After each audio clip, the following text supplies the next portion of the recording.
ದಿನಾಂಕ 8/3/26 ಸಂಜೆ ಫಿರ್ಯಾದಿ ಸತೀಶ್ ಕೆ ಬಿನ್ ಲೇಟ್ ಕಾಮಯ್ಯ ಅನ್ನೋರು ಠಾಣೆಗೆ ಒಂದು ಫಿರ್ಯಾದಿ ನೀಡಿದ್ದಾರೆ. ನಾವು ಈ ದಿನ ಹತ್ತಿಬೆಳೆಯಿಂದ ನಾನು ಮತ್ತು ಗೋಪಿ ಇಬ್ರು ನಮ್ಮ ಕಿಯಾ ಗಾಡಿಯಲ್ಲಿ ಬರ್ತಾ ಇರಬೇಕಾದ್ರೆ ನಮ್ಮ ಹಿಂದ್ಗಡೆಯಿಂದ ಏಸ್ ವೆಹಿಕಲ್ ನಮ್ಮ ಗಾಡಿಗೆ ಜೋರಾಗಿ ಟಚ್ ಮಾಡಿದ್ರು. ಆವಾಗ ನಾವು ಇಳಿದು ಯಾರು ಅಂತ ಬಿಟ್ಟು ಕೇಳೋಷ್ಟೊತ್ತಿಗೆ ಗೋಪಿನ ಅದರ ಹಿಂದೆ ಬರ್ತಕ್ಕಂಥ ವೈಟ್ ಕಾರಲ್ಲಿ ಕೂರಿಸ್ಕೊಂಡ್ರು. ನನಗೆ ಸ್ಪ್ರೇ ಮಾಡಿದ್ರು.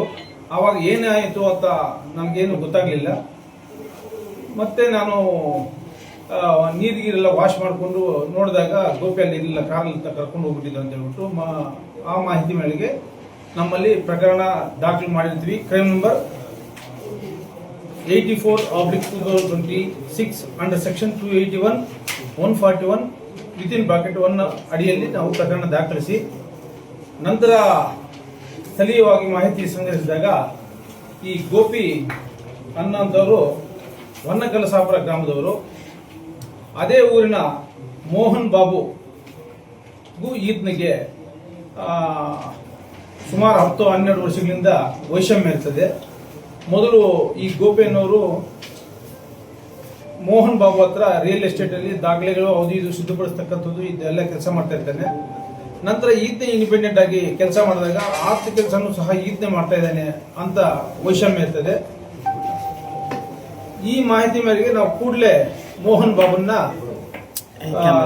ಕರ್ಕೊಂಡು ಬಂದು ಮತ್ತೆ ತೀವ್ರ ವಿಚಾರಣೆ ಮಾಡಿದಾಗ ಈ ಪ್ರಕರಣದಲ್ಲಿ ಆತನ ಪಾತ್ರ ನಮಗೆ ಕಂಡು ಬಂತು.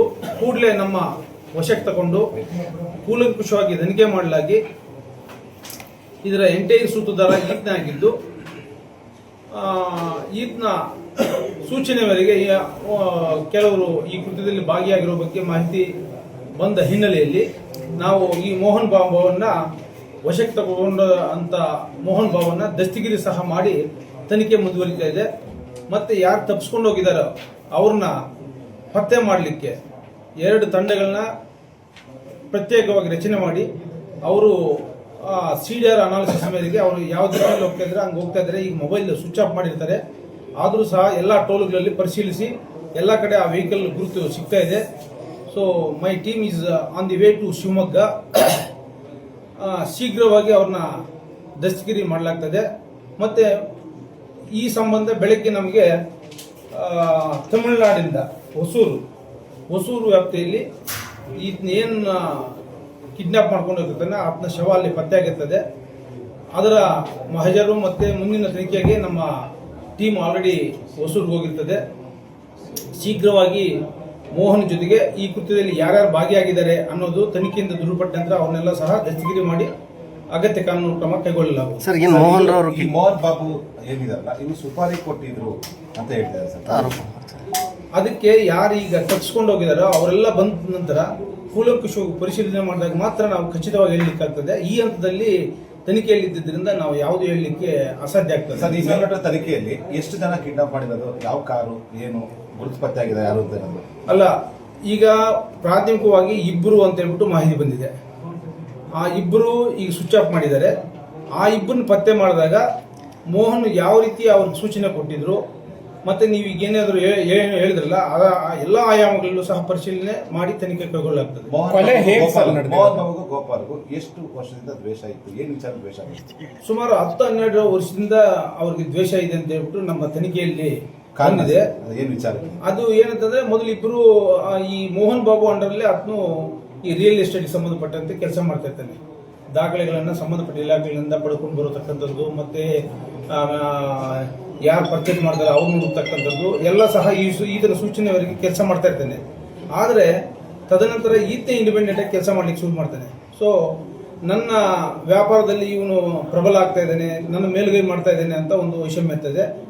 ಸಬ್ಸಿಕ್ವೆಂಟ್ ಆಗಿ ನನಗೆ ಮಾಟ ಮಂತ್ರ ಮಾಡಿ ನನಗೆ ಅನಾರೋಗ್ಯಕ್ಕೆ ಇವನೇ ಕಾರಣ ಆಗ್ತಾ ಇದ್ದೇನೆ, ಎಲ್ಲ ಕಡೆ ನನ್ನ ಮೇಲೆ ಮಾಟ ಮಂತ್ರ ಮಾಡಿಸ್ತಾ ಇದ್ದೇನೆ ಅನ್ನೋದು ಮೋಹನ್ ಬಾಬು ಈಗ ರಿವೀಲ್ ಮಾಡ್ತಾ ಇದ್ದಾರೆ. ಆದರೆ ತನಿಖೆ ಇನ್ನೂ ಆಳವಾಗಿ ಹೋದಾಗ ಏನಂತ ನಮಗೆ ಸತ್ಯ ಹೊರ ಬೀಳ್ತದೆ. ಎಲ್ಲೋ ಒಂದು ಕಡೆ ಒಂದು ಹುಡುಗಿ ವಿಚಾರ ಬರ್ತಿದೆ ಅನ್ನೋ ಈ ಹಂತದಲ್ಲಿ ನಾನು ಇನ್ನು ನಮ್ಗೆ ಅಲ್ಲಿವರೆಗೂ ಹೋಗಿಲ್ಲ.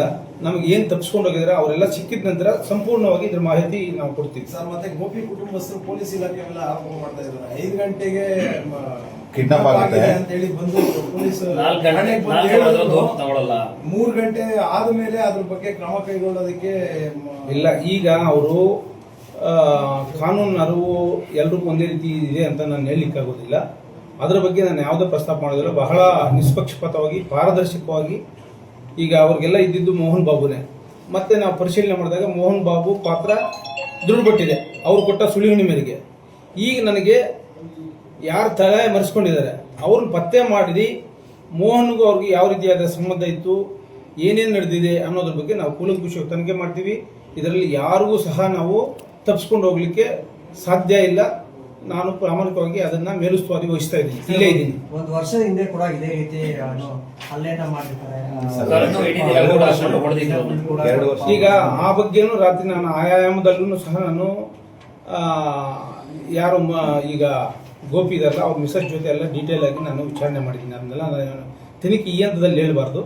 ಆದರೆ ಇದು ದೊಡ್ಡದು ಮಾಡ್ಕೋಬಾರ್ದು, ಪೊಲೀಸ್ ಕಂಪ್ಲೇಂಟ್ ಕೊಡಬಾರ್ದು ಅಂತೇಳಿ ಅವರೆಲ್ಲ ಒಂದೇ ಜಾತಿಯವರಾಗಿರ್ತಾರೆ. ಸೊ ಪೊಲೀಸ್ ಸ್ಟೇಷನ್ವರೆಗೂ ಇದು ಮಾಹಿತಿ ಕೊಟ್ಟಿಲ್ಲ ಅಂತ ಅವರೇ ಹೇಳಿದ ಮೇಲೆ ಪೊಲೀಸರ ಮೇಲೆ ಆರೋಪ ಮಾಡೋದು ಸರಿಯಾದ ಕ್ರಮ ಅಲ್ಲ. ಇದೇನಿದೆಯೋ ತನಿಖೆಯನ್ನು ಪಾರದರ್ಶಕವಾಗಿ ಮಾಡ್ತೀವಿ.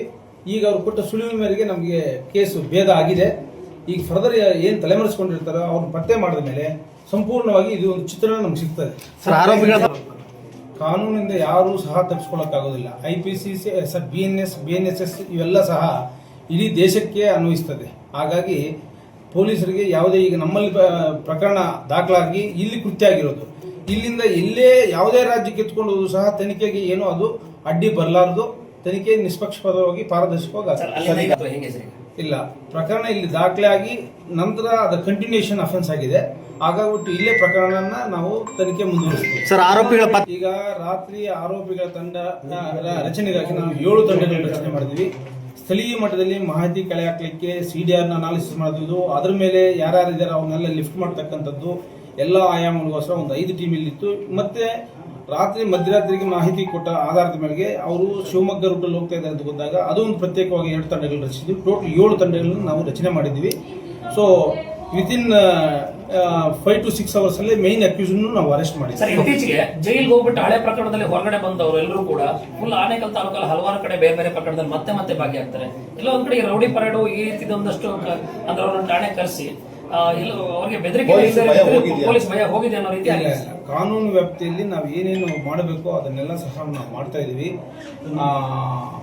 ಇದು ರಾತ್ರಿ ಈಗ ಇವತ್ತೇ ಆಗಿದೆ ಅಂತ ಹೇಳಲಿಕ್ಕಾಗೋದಿಲ್ಲ. ಸುಮಾರು 10 ವರ್ಷದ ವೈಷಮ್ಯ ಈ ಹಿನ್ನೆಲೆಯಲ್ಲಿ ಆಗಿರ್ತಕ್ಕಂಥದ್ದು. ಇದು ಈ ನಿಟ್ಟಿನಲ್ಲಿ ನಾವು ಪ್ರಕರಣವನ್ನ ದಾಖಲೆ ಮಾಡಿ ತನಿಖೆ ಮಾಡ್ತಾ ಇದ್ವಿ. ಯಾರೇ ಇದರಲ್ಲಿದ್ರು ಸಹ ಅವ್ರನ್ನ ಇದಕ್ಕೆ ನಾವು ಕಾನೂನು ಕ್ರಮ ಜರುಗಿಸ್ತೀವಿ. ಹೇಗೆ ನಡೆದಿದೆ ಅಂತ, ಅಥವಾ ಏನು ಗನ್ನಲ್ಲಿ ಶೂಟ್ ಮಾಡಿದ್ದಾರೆ ಅಂತ ಹೇಳ್ತಾರೆ ಇವರು ಸಂಬಂಧಿಕರು? ಇಲ್ಲ, ಈಗ ಇನ್ನು ತನಿಖೆ ನಡೀತಾ ಇದೆ. ಈ ಹಂತದಲ್ಲಿ ನಾವೇನು ಹೇಳಲಿಕ್ಕಾಗೋದಿಲ್ಲ. ಅದು ಬಾಡಿ ಅಲ್ಲಿದೆ, ಈಗ ಹೋಗ್ತಾ ಇದ್ದಾರೆ.